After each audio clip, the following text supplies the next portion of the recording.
Welcome to Team Schultz's presentation on Starbucks. So these are our team members. We have Tate, Nick, myself, Vinny, Christine, and John. So this is Starbucks' mission and promises to be the purveyor of the finest coffee in the world, inspiring and nurturing the human spirit, one person, one cup, and one neighborhood at a time. We felt like this is a very good quote, and this is our promise. This is our mission to everyone, to pretty much the world that has Starbucks, to make everything, to put our all into your cup of coffee, make sure it's good. So our partner promise is a bridge to a better future. So we're trying to support partners and help build a future. Focus on creating better opportunities for employees, getting tips, and things like that. Our customer promise is serve the world's finest coffee with a moment of connection. So making people come into the store, have an in-store experience. We feel like we build a good connection with our customers. Our farmer promise is ensure the future of coffee for all. So make sure that our coffee beans are amazing now for our high quality coffee, and even in the future we can get them even better or still the same. Just as long as it's high quality, that's kind of our promise. The community promise is to contribute positivity, so make a positive impact wherever we operate. And when we say positive, we mean writing things on a cup, making sure everyone's treated the right way when you walk into Starbucks, and when we write things on the cup, make sure it's positive, because you never know, it makes someone's day. And then the environmental promise is give more than we take. So obviously, we take coffee beans and all that, but we can give back, we can recycle, and give back to things that we take. And our shareholder promise is generate long-term returns. So we don't want no short-term shareholders. We want to keep them in the long run, because we feel like we'll, obviously elevate to the next level, and that'll be And then this is Starbucks strategy. So Starbucks strategy is third-person experience. So like I said in the first slide, a little bit, coming into the store, making a connection. We do have couches, a nice little lounge area, Wi-Fi. People come in after work, after school, do work, enjoy a nice cup of coffee with some friends. We feel like that's a great experience to have. And our CEO wants to drive that into the store, the in-store experience. He wants people to come into the store more to experience this, like this atmosphere that we're trying to create. Technology integration within the mobile app, we feel like that can it drives customers, like newer customers, into the store, saving the stars and all that. Like our reward system, we feel like that really brings people back to the store, and that keeps our customers loyal. And then one of our sources, Porter, he says companies can charge premium prices by offering unique value through quality, innovation, and branding. And we feel like at Starbucks, we do that by creating distinct, high-quality in-store experience, such as, like I said before, the couches, hanging out with friends, having that great experience. So this is our KSF, engagement within the Starbucks mobile app. So this is what we need to win. And increase the number of mobile app downloads. Growing mobile app increases customer loyalty and repeats visits, so that makes them come back. Like I said in the past slide, it really helps. App users, they're more likely to be loyal, and they generate more revenue for us. Important for long-term growth, so having these mobile app perks, as we say, like the stars, it brings people back, it keeps our customers flowing throughout the store. And then drive sustained growth in the mobile app and customer engagement. Focus on consistently increasing download and deepening customer engagement. So always want to be engaging with the customers. I feel like that's a great way to make good connections. And then this is our strategic issue. So we feel like we're not achieving our desired levels or goals.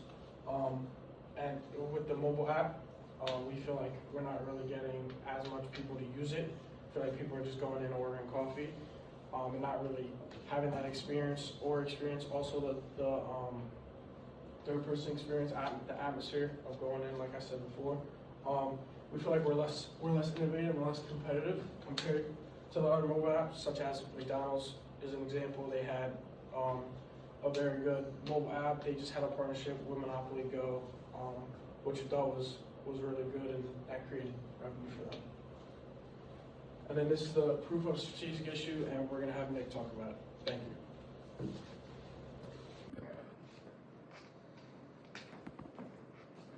Thank you, Vinny, for going over that topic. So now we're going to look at the proof of the strategic issue. So as we can see in the Starbucks app usage here in this chart, a majority of the users actually don't even use the mobile app. And we saw this as an issue for Starbucks because, you know, there's a direct correlation between how many people are using the app and how many sales they're getting. So we have a few alternatives here, and our first one was price transparency into the mobile app. We originally thought that this implementation, would help with, people installing the app or just general improvements for Starbucks. But we eventually realized that this implementation would not directly encourage new users to install the app, and although it would enhance experience for current users, it wouldn't necessarily invite new users to the app. And for that reason, we decided not to go with this, since our main goal is to increase app downloads and gain an increase in revenue through the mobile app. Our second alternative here is using AI to be more user-friendly. So we were thinking that we could implement an AI chatbot into the Starbucks app, which I'm sure many of you are familiar with. You might see on online, websites and stuff if you're shopping, things of that nature. And kind of the same thing with this, it wouldn't create necessarily new user engagement. Also, the revenue was marginal based on our calculations. And the app would become more user-friendly with this, but again, it wouldn't draw new users into the app. So for that reason, we didn't go with it. So with our final recommendation, we decided to launch a game within the mobile app, and the game would be called Starbucks and Go. Now, the game would consist of customers essentially traveling to locations to earn tokens, which could be then turned into stars, and those stars could be used to purchase menu items. So it's a very similar concept to, you think of restaurants, Chipotle kind of has a similar concept where they, you scan at the restaurant. This is a little bit different because you're actually collecting items in a game. So that makes it more, unique for the customer and their experience, and, just more engaging and exciting. The game would also include power-ups, such as double tokens, or if we have special events for holidays, like, Christmas, Thanksgiving holidays, or like, Halloween, things of that nature. So how would the gamified experience actually increase app usage? Well, Starbucks and Go would perform similar to McDonald's when they released their Monopoly game. And if you're aware or not, when McDonald's released their Monopoly game, they were very successful with it in their mobile app.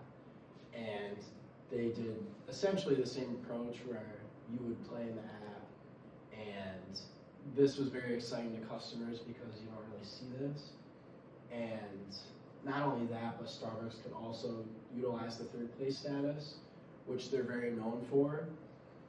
Essentially with, customers having to actually go to locations to play the game rather than just, sitting at home and playing the game. So it's a much more engaging experience for them. And additionally, it aligns with the current CEO's Back to Starbucks initiative, which again is essentially, they want customers in the stores, and that's their whole idea. They don't want customers staying home playing the game, or just ordering their drink and leaving. They want it to be an environment where they can unwind, relax, and be that third place. So now I'm gonna throw this over to John, and he's gonna cover the 4 Ps for our implementation. All right, good.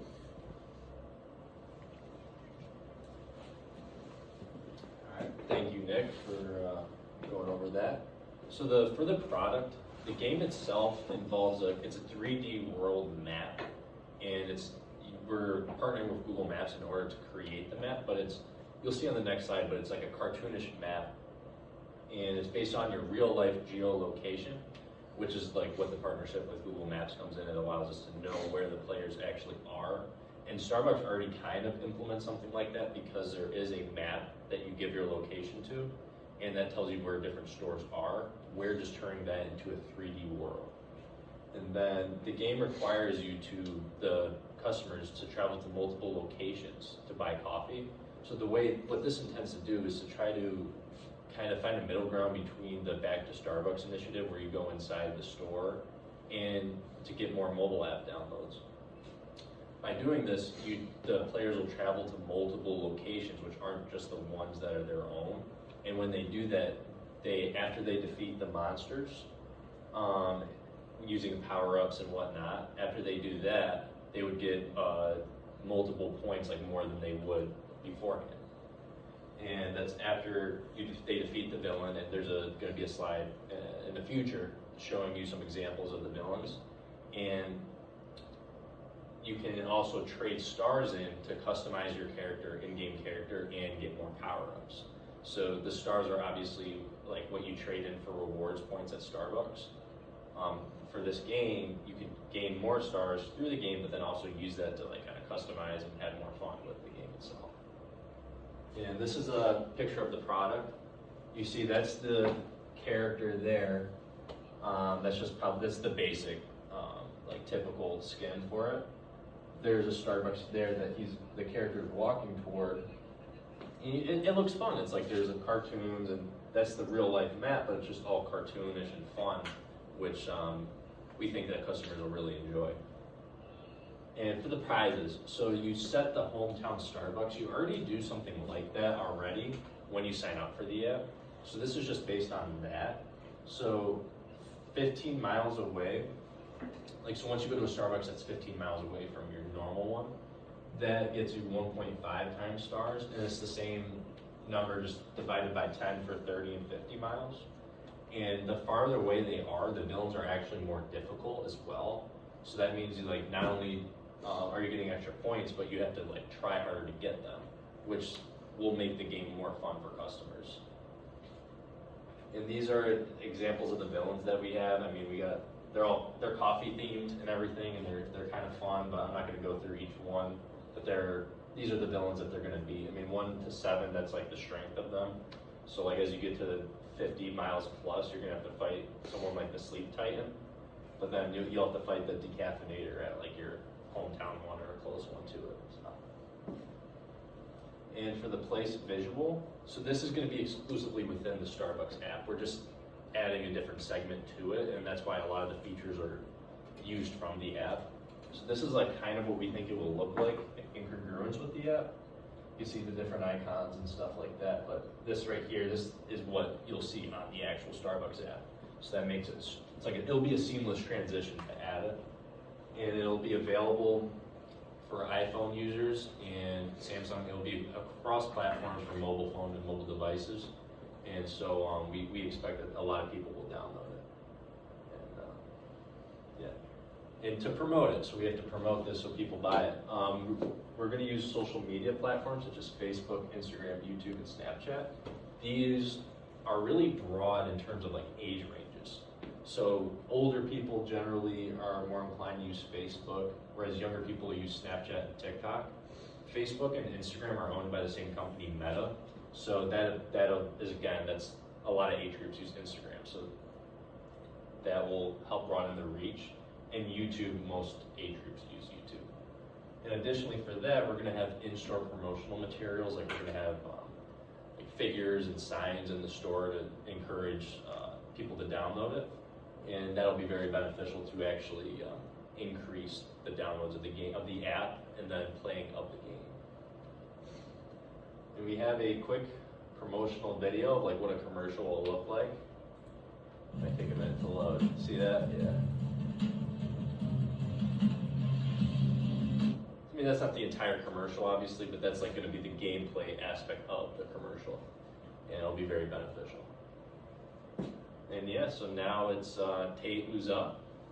Thank you very much.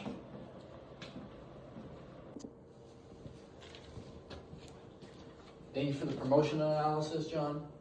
To really get this gamification of the app out there, we need to use several commercial tools to really push it out to those consumers that we're trying to reach to. Some commercial tools that we're really using, implementing in the app, are billboard ads, social media like TikTok, YouTube, Meta, and Snapchat. We have to go heavy on the social media aspect of the commercial tool because Starbucks main consumers around 18 to 30, around the teenage. First, how it works, billboard ads. Investors must pay vary by location from a full national advertising scale to a local advertising scale. What this means is, on a small local advertising scale, investor would need to pay around $1,000. Full national advertising scale, investors would upwards of $1 million. Next, we have social media like TikTok, YouTube, Meta, and Snapchat. For example, TikTok. Every 1,000 views that ad gets on the platform TikTok, investors must pay $3.77 towards TikTok, that app. Same goes for YouTube, Meta, and Snapchat. The prices are right here on the board. Initial costs. Total advertising. Took the last board, or the last slide. We took billboard ads and all the social media aspect. We added it up. Investor would need to pay around $10.6 million to really get that out to the consumers. Total labor. We got this through software developers' salaries, game developers' salaries, and the game's future updates. That would be around $990,000 investors must pay. Then we have prizes. We got prizes through taking our revenue that we got from the Starbucks and Go app, and we divided by 200. We divided it by 200 because when consumers in the game reach 200 stars, that's when you're able to cash in for a drink, a free drink. Once we got that number, we had to multiply it by 7, and we got 7 through the average cost of a Starbucks drink. We took it was on $7, and it came out to $15.1 million. Total initials, added them all up, $26.7 million. Along with initial investments, we also must make variable investments.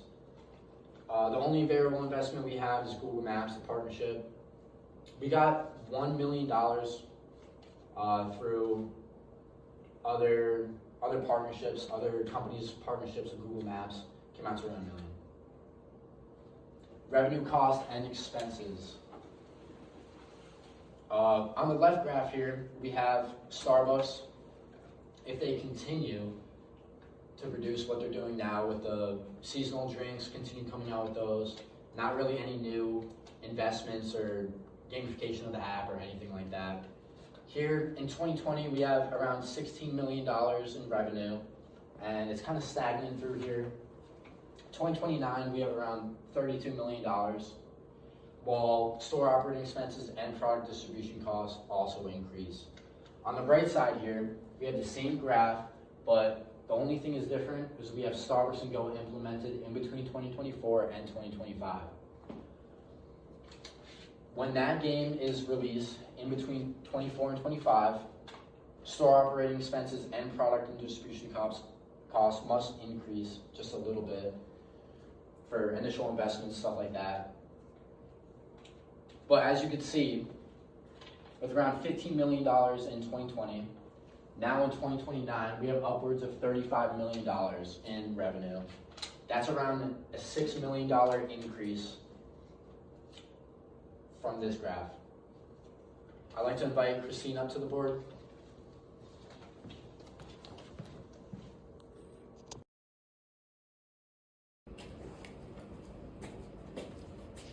Thank you, Tate, for going over those financials. Now let's see the impact that they have.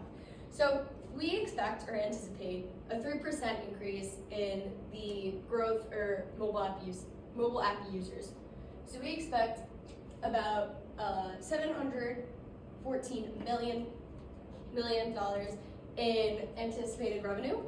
From that, we then looked into how many times we expect the game or the app to actually be opened, because that's going to play into our costs that we have to account for.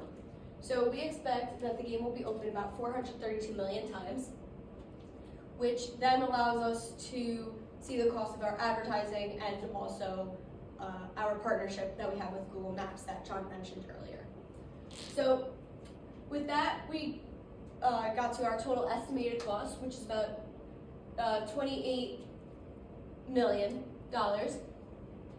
From that $28 million, we took that out of the revenue, to which we anticipate $686 million in profit.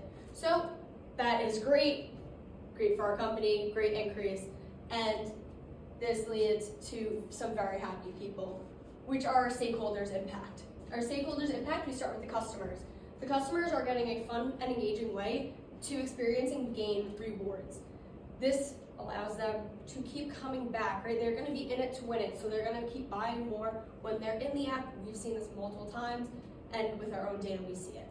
But when they're in the app, they spend more, and this will get them in the app beyond the game as well. Our customers are also going to be experiencing different locations, seeing what different stores actually have available to them. While some stores are a little bit more cozy at home and a modern feel, some may have an upbeat energy to them of a lot of people around sitting down doing their work as well. Next up, we got our partners. Our partners are getting more traffic. With more people coming in to play our game, there's more happening. This will also lead to more tips for them. More people buy more frequently, more tips are coming in with each purchase. The next up, we got our shareholders. Our shareholders are looking at our stock. Our stock is going to increase with the amount of profits increasing and the value of the shares increasing as well. Next up, we got our suppliers. We got more demand for our products, so we need to be able to supply it. So what does that mean? We need more of our resources to be able to actually make our products. So that's where the suppliers are coming in. We need to gain more. We need to prepare for this beforehand as well. Finally, we got our communities. Our communities, there's going to be more people going around to each location. So what does that mean? That means the restaurants in town are also going to have more business. And that means that the kickback from us into the community involvement that we give them, right, with our promises, that will also increase an amount. So let's see this in action, right? We see this app growth. So from our financial statistics that we have done in the past, in 2023, we see our app users was actually about 32.4 million users, right? We see that increase 4% to 33.8 million users. And then, as we projected, as we stated before, 12% increase, which would be 37.9 million users at the end of Starbucks and Go's implementation. So finally, let's put this plan into action. So what is our actual goal? Our goal is to deploy Starbucks and Go to increase our mobile app downloads, right? That's what we are trying to do, because we saw, like I said before, more people in the app spend more when they are actually coming from the app side. So let's start with our plan, right? Our plan, we got to, first, we're gonna look at this during January and February 2026 because it's too early to see right now. So what are we gonna do? We're gonna get teams. We gotta get customer service, we gotta get IT, operational teams, we gotta get our supply chain team, we gotta get them all integrated, because if we're not all on the same page, how do we know what we need from each other in order to succeed? Then we're gonna define the launch area. Like we said earlier, we are gonna stay within the US because it's close to our headquarters in Seattle. And this will also be a smaller range for us to keep track of than all of our company-owned stores. And next up, we gotta make sure that we integrate our reward system. Being that we are on the app, we wanna be able to make sure that our customers are getting something out of this, because people will be more invested if they do get something out of it. And our resources, what are we going to use for that? Well, like I said, we're going to use our teams that we already have, our IT teams, our customer service teams, our supply teams that we already have within Starbucks, and we are also going to create a survey, right? We have testing teams within Starbucks already, but we also want to have a survey for others to do external surveys as well. And what's the goal of that? Our goal is to simply come up with a plan at this point, right? We want to have set timelines, set periods. We want to have a plan ready to go so that when it's time, we can just click the button and we presume it will all be smooth, but we are ready for hiccups at the same time. Next up, we got our analysis, right? We're going to make sure that our game has specifications, our goals or regulations of the game are made very clear so that anyone can play and that it's open for all age ranges as well. We're going to determine the needs. Well, like we said earlier, we're going to need more supplies. We're going to need advertisement ready. We're going to need our marketing team to come on board. We have to make sure that that is all ready to go. We are going to assess risks. We're going to look into the financials like Tate did, and we are going to take into account the cost that it may be, although they are very low and there is no cost to the customer since the app is free in the app stores. And finally, we're going to obtain buy-ins. While yes, this cost is very low, we do not want it to affect our profit at all. So yes, we are going to have, we want more financial capital so that we can play it off and there is no or very little cost to our company. And this is all going to happen between February and March of 2026. And so what are we going to use in order to make these activities successful? Well, we are going to use our engineers, our data team, all the teams that we aligned earlier and we meshed together, we are going to use for this project, and we are also going to use a data team and our stakeholders because we want their impact as well. If we're going to do something, we want feedback from external sources as well. So our goal for this is to simply make sure our technical and operational teams are understanding what they need to do and that their needs are met. Next up, we got our design. We are going to simply create the design like we did, and we've seen some images earlier. We are going to get the graphics all together and we are going to align that with our reward system. Next up, we are going to have our in-house testers test our product so far, right? This is going to tell us where our bloopers are for our software team to fix. And we're also going to finalize the code. While this may need to be revisited, our code will be finalized in order to be able to test it. And finally, we're going to obtain a partnership with Google, as John mentioned. We already have a map in the app, but we need to make sure it's lively and up to date as people move. So we want to make sure that is all set, and we're going to use Google and Google Maps to do that. We see this happening within March to April of 2026, and our goal for this is to simply produce a product that is ready to be built. Next up, we got our build. This is going to happen between April and August of 2026, and we are going to develop game features. So we are going to take our feedback, we're going to look at it, and we are going to dive in further. What rules need to be more specific? What aspect were there glitches in, and what do we need to do? Next up, we're going to conduct a pilot test. This is where we go external and we go to a store or two and we say, hey, we want to test this out with you guys. Let's do it, right? So again, that's going to happen between April and August. And for that, we are simply trying to have a fully functional product that's ready to go and ready to be deployed. And for that, in order to happen, we need our developers, right? We want to make sure that that is all squared away and ready to go. And finally, we deploy. We want to make sure that this is all set, all ready to go within our Starbucks app. And we're going to have our marketing teams, right? They're all set with their advertisements. Those are going to be sent out. And then finally, what do we have to do before we actually click the launch button? We have to make sure that our stores are ready and notified of this change, as well as our customer support when they get calls from people asking how to play and whatnot. So that's going to be that's going to happen with the use of our supply chain, our ops team, our IT, our customer service teams, and our partners and stores as well. And that is going to happen between May and August of 2026, which will lead to a fully functional game or our launch. So let's do a quick recap. Well, gamification, right? Starbucks and Go. It gets people excited. It wants them, they get to participate more. They get excited. They have to be in it to win it.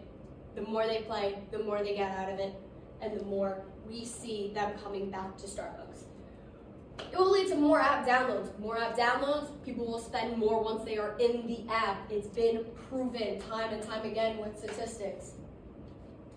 No cost to the customer. It's a free app to download in the App Store. We already have that set up.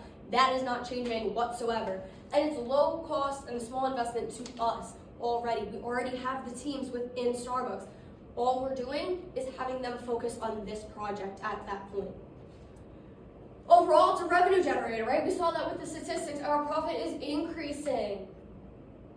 And it also gets people to experience different locations and will help with our initiative with Back to Starbucks and make Starbucks the third place again. Any questions?